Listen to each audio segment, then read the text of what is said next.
नमस्कार, आईएनडी गुहार में आपका स्वागत है। मैं हूं आपके साथ आकाश सैन। और किसका बनेगा गढ़ खैरागढ़? जी हां, खैरागढ़ में उपचुनाव की तारीखों का ऐलान होने के बाद अब कांग्रेस ने, अगर हम बात करें तो यहां से अपने प्रत्याशी का नाम का ऐलान कर दिया है। सीधे तौर पर अगर हम बात करें कांग्रेस की तो यशोदा वर्मा को कांग्रेस ने यहां से अपना प्रत्याशी बनाया है। वहीं अगर हम बीजेपी की बात करें तो बीजेपी ने अभी अपने पत्ते खोले नहीं है, लेकिन माना जा रहा है कि बीजेपी भी जल्दी यहां से जो है अपने प्रत्याशी के नाम का ऐलान कर सकती है। लेकिन बीते 3 बार के चुनाव की अगर हम बात करें तो यहां पर खैरागढ़ पर कांटे की टक्कर जो है बीजेपी कांग्रेस में देखने को मिलती है। लेकिन बीजेपी के इतिहास पर अगर हम नजर डालें तो बीजेपी का अभी हाल ही में जो चुनाव हुए हैं वो जो है उसका रिकॉर्ड बीजेपी का जरूर ठीक नहीं है। बीजेपी को यहाँ पर हार का सामना करना पड़ा है। लेकिन अगर हम खैरागढ़ की बात करें तो देवव्रत सिंह जो कांग्रेस से विधायक थे पहले, उसके बाद जेजेसी से वो विधायक बने गए थे और उसके बाद उनकी हार्ट अटैक के चलते निधन हुआ था और उसके बाद ये सीट खाली हुई और उसके बाद अब इस सीट पर जो है उपचुनाव का जो रण है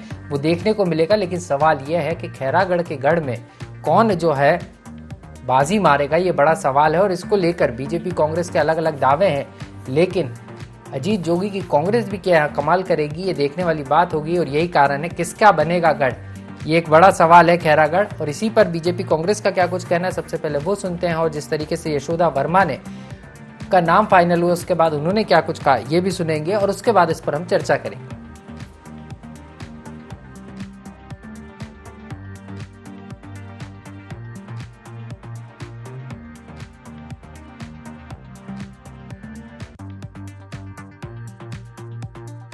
कांग्रेस पार्टी के प्रत्याशी के रूप में मोल चयन करे ओखले में हाँ माननीय मुख्यमंत्री जी ला बहुत बहुत धन्यवाद देना चाहता हूँ। और हम चुनाव कैसे लड़े देखल लिए हमारे पास न मुद्दा की कमी है न योजना की कमी है। हमारे छत्तीसगढ़ की सरकार हमारे गरीब मजदूर के लिए एक सुंदर अच्छा योजना लाए हैं। पूरा समूह के लिए योजना लाए, मितानी दीदी मन के लिए योजना लाए है। और फिलहाल अभी पूरा शिक्षा सब टीचर मन के लिए, शिक्षा कर्मी मन के लिए बहुत बड़ी सौगात दे है। तो यही सब के बीच में हम चुनाव जीतबो और हमारा जनता पर भी विश्वास है।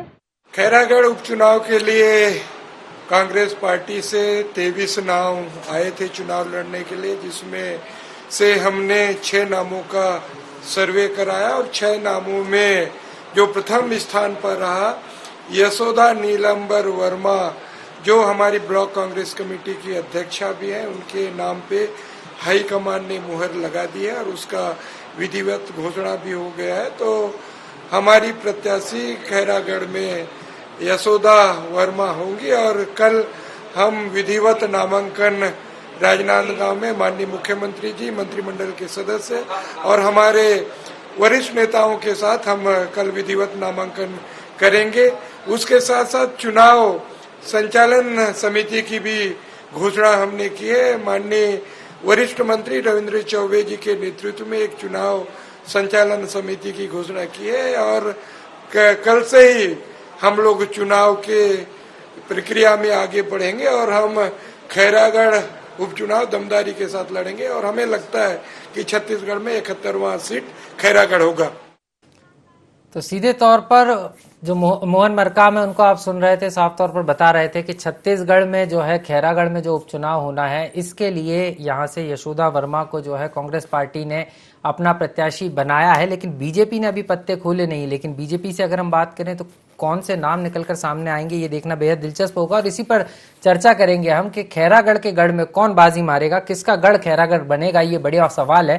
और हमारे साथ धनंजय सिंह ठाकुर जी जुड़ गए, प्रवक्ता हैं कांग्रेस के। इसके अलावा मुकेश शर्मा जी हमारे साथ हैं, प्रवक्ता है भारतीय जनता पार्टी के। और वरिष्ठ पत्रकार मधुकर द्विवेदी जी भी हमारे साथ हैं। आप तीनों मेहमानों का आईएनडी गुहार में बहुत बहुत स्वागत है। सबसे पहले धनंजय जी आपके पास ही आना चाहूंगा, क्योंकि जिस तरीके से तारीखों का ऐलान हुआ उसके बाद सबसे पहले कांग्रेस ने अपने प्रत्याशी के नाम का ऐलान किया है। लेकिन माना यह जा रहा था कि देवव्रत सिंह जी की पत्नी को भी यहाँ पर टिकट दिया जा सकता है, राजघराने को मौका देने की बात भी थी। लेकिन नया चेहरा ब्लॉक कांग्रेस अध्यक्ष को मौका दिया गया, कैसे देख रहे हैं? देखिए, निश्चित तौर पर देखेंगे जब खैरागढ़ के विधायक देवव्रत सिंह जी का निधन हुआ उसके बाद हम उपचुनाव या तारीख की घोषणा में कांग्रेस पार्टी प्रत्याशी अपना कौन होगा उसको जनता के बीच में सामने लाने का काम किया है। और इस प्रत्याशी चयन के दौरान आप देखेंगे कि 23 से अधिक हमारे पास आवेदन आए, क्योंकि कांग्रेस पार्टी ने प्रत्याशी चयन की एक प्रक्रिया है। जी स्थानीय स्तर पर जो कार्यकर्ता है, वहाँ के जो नेता हैं, जिला के पदाधिकारी हैं, प्रदेश के पदाधिकारी हैं, वो सबकी सहमति के आधार पर हमारे प्रदेश अध्यक्ष मोहन मरकाम जी, माननीय मुख्यमंत्री भूपेश बघेल जी और हमारे वरिष्ठ नेता मिलकर तय करते हैं। उसके बाद AICC के द्वारा उनको जारी किया जाता है और निश्चित तौर पर यशोदा वर्मा की वो जो है सर्वे में नाम ऊपर आया है और निश्चित रूप से कार्यकर्ता है, ब्लॉक कांग्रेस के हमारी अध्यक्ष भी है, लगातार जनता से जुड़े हुए हैं, समाज का भी प्रतिनिधित्व करती है और सामाजिक कार्य नदी है, साफ छवि है, उसको वहाँ पे उम्मीदवार बनाने की घोषणा कांग्रेस पार्टी द्वारा की गई है और निश्चित तौर पर इसका लाभ कांग्रेस पार्टी को मिलेगा। कार्यकर्ताओं में उत्साह है और देखेंगे जिस प्रकार से 3 साल के अधिक समय हमारी सरकार के यहाँ पर हो गया है, तो इस दौरान जो छत्तीसगढ़ विकसित हुआ है, चाहे मैं किसानों की बात करूं, चाहे युवाओं की बात करूं, मैं या पशुधन की सेवा की बात करूं, गोवंश की सेवा की बात करूं, मैं पशुपालन, मतलब छोटे से छोटे स्तर पर, चाहे जो भूमिहीन हमारे मजदूर भाई हैं, सभी भाई हैं, या गाँव में रहकर जो पूजा पाठ करने वाले हमारे पंडित हैं, जो आदरणीय है, पुजारी जी हैं, इन सबके लिए योजना लेकर सरकार हमारी आई है और इसका लाभ हमको मिलेगा। चुनाव, चलिए, आप आश्वस्त नजर आ रहे हैं कि लाभ मिलेगा आपको, लेकिन कैसे मिलेगा? सामने बीजेपी भी है और जोगी कांग्रेस भी है। जोगी कांग्रेस को हल्के में नहीं लिया जा सकता। लौटूंगा धनंजय जी आपके पास। मुकेश शर्मा जी हमारे साथ बने हुए हैं, भाजपा के प्रवक्ता है। मुकेश जी, आपकी क्या तैयारी है? कांग्रेस ने तो अपने पत्ते खोल दिए हैं, यशोदा वर्मा को यहाँ से चुनावी मैदान में उतारा है, आप क्या अभी और इंतजार कराएंगे?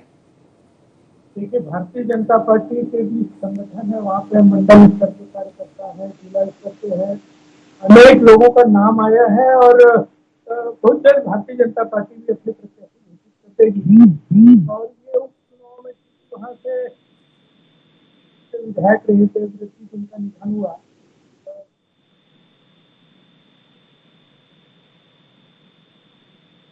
जनता पार्टी में पूरे जोश के साथ चुनाव लड़ेगी और वहाँ पे त्रिकोणीय संघर्ष होगा, मुझे ऐसा लगता है।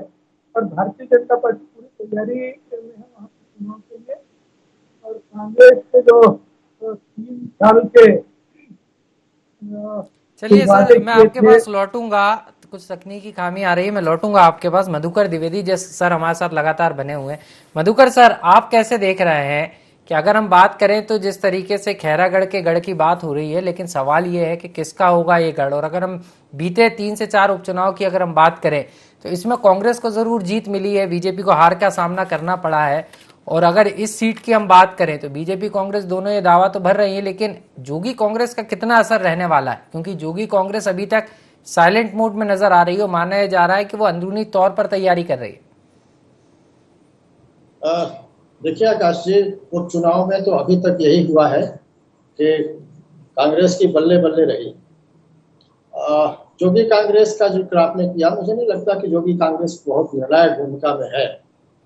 अजीत जोगी जी के गोलोक गमन के बाद छत्तीसगढ़ कांग्रेस का बहुत ज्यादा असर नहीं दिखा है। और मैं तो कहूंगा कि देवव्रत जी भी, जो अब इस दुनिया में नहीं रहे, जिनके निधन के बाद ये चुनाव हो रहा है, वो भी एक तरह से तकनीकी कारणों की वजह से जरूर जुड़े रहे छत्तीसगढ़ कांग्रेस पार्टी से, लेकिन उनका रिश्ता कांग्रेस से पहले भी रहा और इस दरमियान भी रहा। और एक तरह से वो आप कह सकते हैं कि कटे कटे जैसे नजर आते थे पार्टी से। मेरी उनसे कई बार बात भी हुई थी इस संबंध में, तो खैर वो पुरानी बातें हैं। लेकिन एक चीज जो मुझे लग रहा है कि अभी जो प्रथम दृष्टिया अगर देखें तो कांग्रेस ने एक तरह से बाजी मार ली।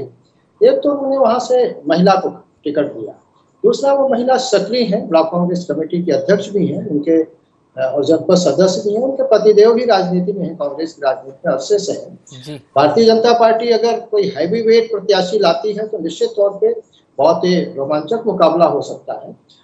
अजीत जोगी की पार्टी की उपस्थिति, मैं समझता हूँ एक उपस्थिति ही हो सकती है, बहुत ज्यादा असर दिखेगा इस पार्टी का मुझे नहीं लगता। लेकिन एक बात जो मुझे अभी समझ में आ रही है कि अभी आप पार्टी भी अगर मैदान में आ गई, हालांकि आपका छत्तीसगढ़ में कोई बहुत वजूद और प्रभाव नहीं है, लेकिन जैसा पंजाब चुनाव में जो सफलता मिली है और अभी पिछले दिनों आप पार्टी के बड़े नेता आए दिल्ली से और कुछ लोगों का यहाँ जमावड़ा हुआ, कुछ लोगों का यहाँ एक तरह से जमावड़ा हुआ, एक शक्ति प्रदर्शन भी हुआ और एक मैसेज देने की कोशिश की गई कि आप भी छत्तीसगढ़ की राजनीति में एक अच्छी भूमिका निभा सकती है। तो मुझे लगता है अगर आप पार्टी आ गई तो चतुष्कोणीय मुकाबला कह सकते हैं। अभी शर्मा जी ने तीर त्रिकोणीय मुकाबला का है, मैं और जोड़ूंगा चतुष्कोणीय भी हो सकता है, लेकिन ये बात की बात है।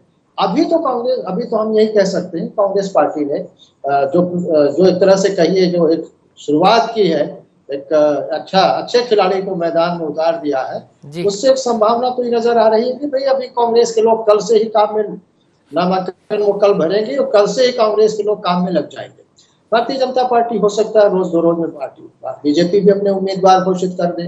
अब बीजेपी उम्मीदवार भी स्थानीय प्रत्याशी देती है, और अगर स्थानीय देती है तो जो जातीय समीकरण है उसको दृष्टिगत रखते हुए कि इसको टिकट देती है, कांग्रेस ने जिस तरीके से उम्मीदवार के नाम का ऐलान किया है, निश्चित रूप से अभी कांग्रेस आगे जरूर नजर आ रही, लेकिन अब बीजेपी के लिए भी यहाँ पर चुनौती रहने वाली है कि वो कितनी जल्दी अपने प्रत्याशियों के नामों का ऐलान करती है। बीजेपी के पास ही चलेंगे, मुकेश जी हमारे साथ लगातार बने हुए हैं। मुकेश जी, जिस तरीके से वरिष्ठ पत्रकार सर भी बता रहे थे इस बात को कि जो है मुकाबला त्रिकोणीय के अलावा चतुर्थ कोणीय भी हो सकता है, क्योंकि अगर आम आदमी पार्टी यहाँ दस्तक दे दे, हालांकि ये बात की बात है, लेकिन आपकी क्या तैयारी है, थोड़ा सा आप ब्रीफ करके बताइएगा। निश्चित रूप से भारतीय जनता पार्टी संगठन का सतत कार्य चलते रहता है जी। वहां पर भी हमारे जिला स्तर पर, मंडल स्तर पर कार्यकर्ता है, लगातार संगठन के माध्यम से जनता के बीच में जाते रहते हैं, काम करते रहते हैं जी। और चुनाव के वक्त में भी निश्चित रूप से उन्हीं के बीच में से किसी को प्रत्याशी वहां बनाया जाएगा। क्योंकि खैरागढ़ में देवव्रत जी के निधन के बाद ये उपचुनाव हो रहा है जी, तो ये निश्चित रूप से कह सकते हैं कि वहां पर उनकी पार्टी भी चुनाव लड़ेगी और अच्छे दमखम से चुनाव लड़ेगी, तो त्रिकोणीय संघर्ष हो सकता है। लेकिन भारतीय जनता पार्टी की तैयारी पूरी है और हम भी हमारे प्रत्याशी भी पूरे ताकत के साथ चुनाव लड़ेंगे, पूरा संगठन वहां पे चुनाव लड़ेगा और 3 साल के कांग्रेस पार्टी की नाकामियों को वहां पे बताया जाएगा कि कैसे कांग्रेस पार्टी ने चुनाव के समय तो यहाँ पे जो वादे किए थे, उनका जो घोषणा पत्र था उसमें वो क्या नहीं सर, नाकामयाबी तो आप बताएंगे, लेकिन एक विधानसभा का ये चुनाव है और खैरागढ़ को लेकर क्या कुछ खास तैयारी बीजेपी ने की है? क्योंकि कांग्रेस तो अभी आगे नजर आ रही है और अगर उपचुनाव की इतिहास को हम देखें तो जितनी बार भी अगर बीते 3-4 चुनाव पर ही नजर डालें तो यहाँ पर कांग्रेस का पलड़ा भारी रहा है। ऐसे में खैरागढ़ की अगर हम बात करें तो ये जरूर है कि जोगी कांग्रेस की सीट पर जो है देवव्रत सिंह यहाँ से विधायक बने थे, लेकिन वो भी पहले कांग्रेस का हिस्सा थे। तो ऐसे में कांग्रेस के पास तो बहुत सारी चीजें हैं। क्या बीजेपी ने खैरागढ़ के लिए कोई खास तैयारी की है कि सरकार के अलावा खैरागढ़ को फोकस करके कोई तैयारी की हो आपने? मेरे से प्रश्न है आकाश जी? जी जी, आपसे इस प्रश्न है सर। हाँ, देखिए निश्चित रूप से मैंने कहा तो भारतीय जनता पार्टी संगठन के माध्यम से, संगठन के कार्यक्रमों के माध्यम से लगातार जनता के बीच में जाती रहती है और चुनाव के अलावा भी हम लगातार संगठन के कार्य में लगे रहते हैं और हमारे कार्यकर्ता भी सभी क्षेत्र में, तो पूरे छत्तीसगढ़ में लगे रहते हैं। ठीक है, अभी खैरागढ़ में उपचुनाव है तो वहाँ के कार्यकर्ता चुनावी दृष्टि से कार्य कर रहे हैं और आने वाले समय में 12 अप्रैल को जब यहाँ पे वोटिंग है तो हमारे कार्यकर्ता पूरी तैयारी के साथ में, पूरे जोश के साथ में वहाँ पे चुनाव लड़ेंगे। चलिए, मतलब खैरागढ़ को लेकर जो आपकी रणनीति है कोई भी राजनीतिक पार्टी बताती नहीं और आप भी नहीं बताएंगे, पत्ते अभी नहीं खोलेंगे। बहरहाल जब आप मैदान में होंगे जब समझेंगे इसको। लगातार धनंजय जी हमारे साथ बने हुए। धनंजय जी, अगर कांग्रेस की बात करें, प्रत्याशी के नाम का ऐलान तो हो गया है, लेकिन कांग्रेस एक नई स्ट्रेटेजी के साथ इस चुनाव में जाने वाली है। घर घर डोर टू डोर कैंपेन तो होगा, लेकिन सरकार की जो जन कल्याण की योजना होगी, जो वादे सरकार ने निभाए, उसको भी आप बताने वाले हैं कि किस तरीके से आपने अभियान चलाया है, किस तरीके से जनता का हित का काम किया है। निश्चित तौर पर मैंने पहले आपसे कहा कि खैरागढ़ की जनता हमेशा से कांग्रेस पार्टी के नीति सिद्धांतों पर भरोसा की है और अभी हमारे मुख्यमंत्री माननीय श्री भूपेश बघेल जी की सरकार ने अभी तक जो काम किया, जिससे 36,000 किसानों को कर्ज मुक्त किया गया, बिजली बिल हाफ सुविधा की बात कर लूं मैं, गोधन योजना के माध्यम से जो हमारी सरकार पशुपालकों को लाभान्वित कर रही है, पशुधन की सेवा कर रही है, गोबर बिकने वाले तक को आर्थिक लाभ योजना के माध्यम से हो रहा है। हमारी एक अभी नई योजना जो शुरू हुई है, राजीव गांधी ग्रामीण कृषि भूमि मजदूर न्याय योजना, इसमें सभी भाइयों के पास खेत नहीं है वो लोहार जो गांव में रह के सेवा करते हैं, धोबी है, उसमें जो मैंने कहा ना कि पंडित जो पूजा पाठ करते हैं गाँव में रहकर, जिन पर जमीन है, उनको भी इस योजना के माध्यम से आर्थिक लाभ देने का हमारी सरकार कर रही है। उसके साथ साथ देखेंगे छत्तीसगढ़ कृषि प्रधान राज्य है, यहाँ पे किस प्रकार से किसानों के हालात रही है। हमारी सरकार बनने के बाद देखते हैं कि धान के अलावा कोदो, कुटकी, गन्ना, मक्का, दलहन, फल लगाने वाले, सब्जी लगाने वाले, वृक्षारोपण करने वालों को भी लाभान्वित किया जा रहा है। देश की पहली ऐसी सरकार है जो सबसे ज्यादा कीमत अपने किसानों को दे रही है। हमारी सरकार के जो काम ये तमाम चीजें तो आप जाएंगे। बताएंगे ही धनंजय जी, लेकिन सवाल ये भी है कि बीजेपी भी यहाँ पर काफी सारी चीजें लेकर जनता के बीच जाने वाली है, तो बीजेपी किससे मुकाबले के लिए भी कोई रणनीति बनाई है क्या? क्यों बीजेपी साफ तौर पर बोल रही है कि जो वादे पूरे नहीं हुए उसको हम जनता तक बताएंगे, और मुख्य वादा शराबबंदी का भी है। देखिए, खैरागढ़ के जनता को पता है कि यही भारतीय जनता पार्टी है जिसकी 15 साल छत्तीसगढ़ में सरकार रही है जी। और किसानों को 21 रुपए धान की कीमत और 300 बोनस देने के बाद वादा खिलाफी उनके द्वारा की है। यही भारतीय जनता पार्टी की सरकार है जो छत्तीसगढ़ में शराब का सरकारीकरण करने का काम किए। शराब का सरकारीकरण किसने किया? रमन सिंह की सरकार ने किया था। तो छत्तीसगढ़ की जनता को, खैरागढ़ की जनता को पता है। और इसके पहले 3 विधानसभा के चुनाव हुए, उपचुनाव, चित्रकूट में उपचुनाव हुए, दंतेवाड़ा में उपचुनाव हुए, मरवाही में उपचुनाव हुए, उसके साथ साथ लेकिन नगर निगम के चुनाव हुए, नगर पालिका के चुनाव हुए, त्रिस्तरीय नगरीय पंचायत के चुनाव हुए। स्वाभाविक सी बात है, जनता का विश्वास कांग्रेस पार्टी के ऊपर है। मुख्यमंत्री भूपेश बघेल की सरकार पर उन्होंने मोहर लगाने का काम किया है। और भाजपा तो लगातार झूठ बोल रही है। ये सरकार में रहते झूठ बोले थे, राज्य क्षेत्र की जनता को गुमराह करने का काम करते, विकास झूठे यात्रा निकालते थे। तो खैरागढ़ की जनता को पता है कि कौन काम कर रहा है और कौन झूठ बोल रहा है।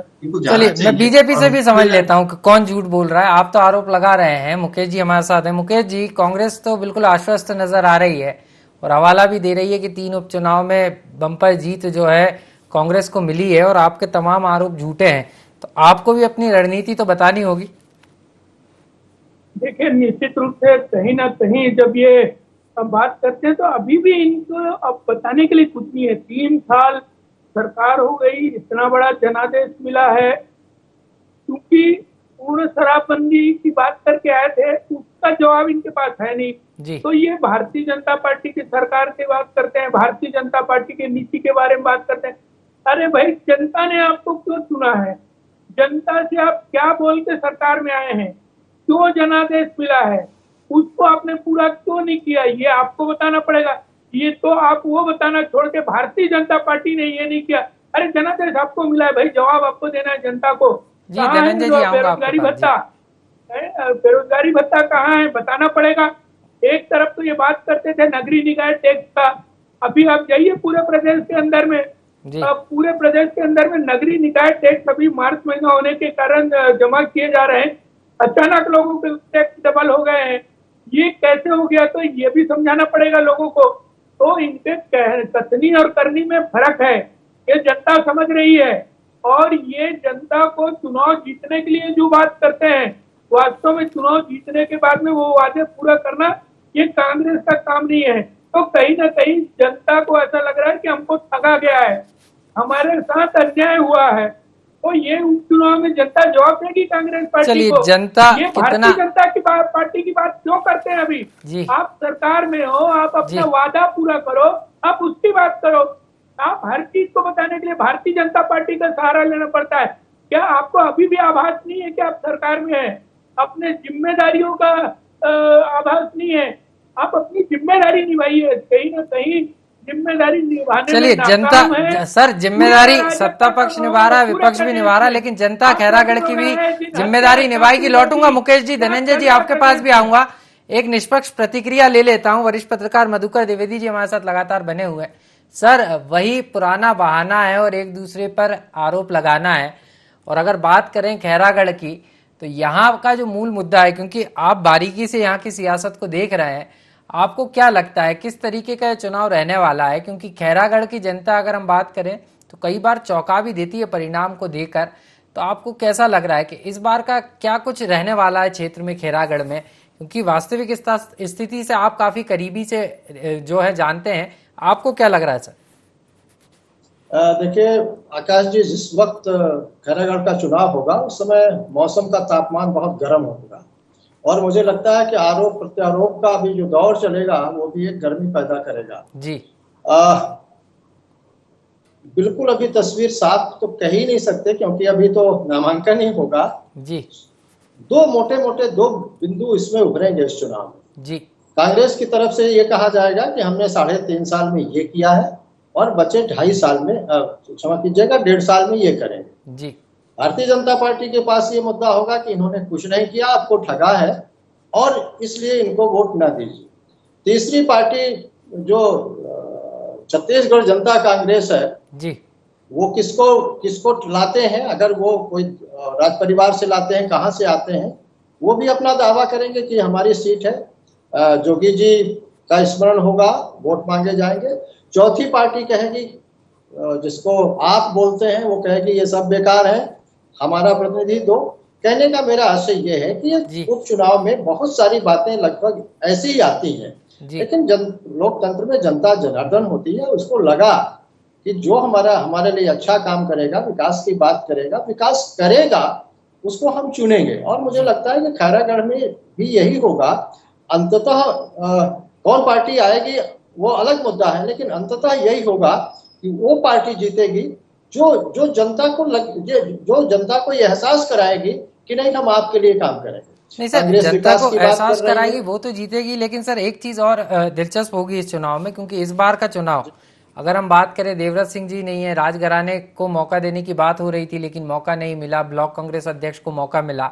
तो ऐसे में आपको नहीं लग रहा कि अभी, क्योंकि पिक्चर पूरी साफ नहीं हुई है, सिर्फ कांग्रेस ने उम्मीदवारों का ऐलान किया है, कई उम्मीदवार निर्दलीय भी चुनावी मैदान में उतरेंगे और धीरे धीरे जब नामांकन की प्रक्रिया शुरू होगी, नाम दाखिल होंगे, उसके बाद कुछ ना कुछ ट्विस्ट भी यहाँ पर देखने को मिल सकता है। क्योंकि आप भी बार बार जिक्र कर रहे हैं कि आम आदमी पार्टी भी यहाँ पर मैदान में हो सकती है, और अगर राजघराने से कोई व्यक्ति चुनावी मैदान में होता है तो फिर जो मुकाबला है वो बीजेपी कांग्रेस का नहीं रह जाएगा, और अगर बीजेपी कांग्रेस का होता भी है तो एक ना एक प्रत्याशी को या एक ना एक पार्टी को नुकसान भी देगा।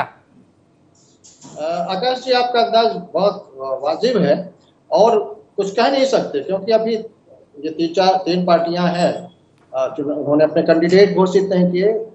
कई ऐसे कैंडिडेट आ जाते हैं जिनको हम वोट कटवा कहते हैं, वो भी आएंगे, कुछ निर्दलीय आएंगे।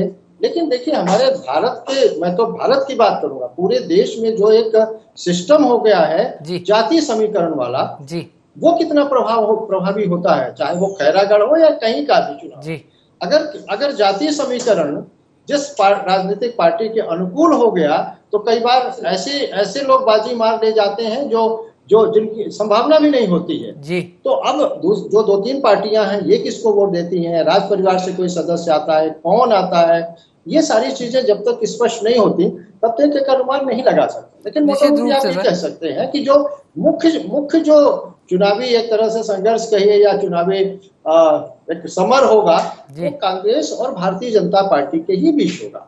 और कुछ कह नहीं सकते, लेकिन अभी तक का जो इतिहास रहा है, उपचुनाव में ज्यादातर सत्तारूढ़ पार्टी के ही उम्मीदवार जीतते रहे।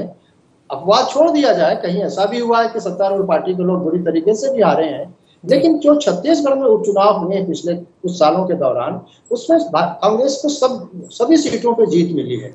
जी सर, बिल्कुल, और यही कारण है कि कांग्रेस अपने आप को बूस्टअप महसूस भी कर रही है और आश्वस्त भी नजर आ रही है। लेकिन विपक्ष जो है अभी भी मानने को तैयार नहीं। विपक्ष कह रहा है लड़ाई अभी बाकी है, और खैरागढ़ की लड़ाई में कौन बाजी मारेगा, ये बड़ा सवाल है। धनंजय जी हमारे साथ लगातार बने हुए, कुछ कहना भी चाह रहे थे। जी धनंजय जी। मैंने कहा ना काजी कि भाजपा के प्रवक्ता टीवी में बैठ के 15 साल के रमन सरकार की नाकामी से इतने दहशत में उसे चर्चा ही नहीं करना चाहते जी। ये इनकी नाकामी है। हम तो कह रहे हैं ना, हमने 3-3.5 साल जो काम किया वो राज्य की जनता के सामने है। किसान को सहाल है, कर्जमुक्त, बिजली की सुविधाएं हैं, आप सुधार की। लेकिन 15 साल में जो सरकार में जो छत्तीसगढ़ बर्बाद करने का मूल उद्देश्य दलाली करना, कमीशन पूरी करना रहा है। यही खैरागढ़ जनता देखी है, बातों कैसे किसानों को धोखा नहीं सर, आपको तो नहीं, इसमें धनंजय जी आपका तो फायदा है ना। अगर आपका सवाल पूछ भी रहे हैं, 15 साल का हिसाब आप तो मांग ही रहे हो, लेकिन यहाँ पे आपको तो फायदा ही है कि आप पर आरोप लग रहा है 3 साल पे ही, तो नाम तो हो रहा है पार्टी का, सरकार का।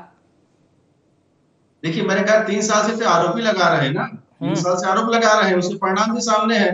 चित्रकूट चुनाव में इनको मुंह की खानी पड़ी, मरवाही चुनाव में मुंह की खानी पड़ी, दंतेवाड़ा चुनाव में इनको मुंह की खानी पड़ी। चलिए, नगर निगम में इनको खारिज कर दिया गया, नगर पालिका 10 सेकंड में मुकेश जी के पास चलूंगा, उसके बाद कार्यक्रम को समाप्त करूंगा। जी मुकेश जी।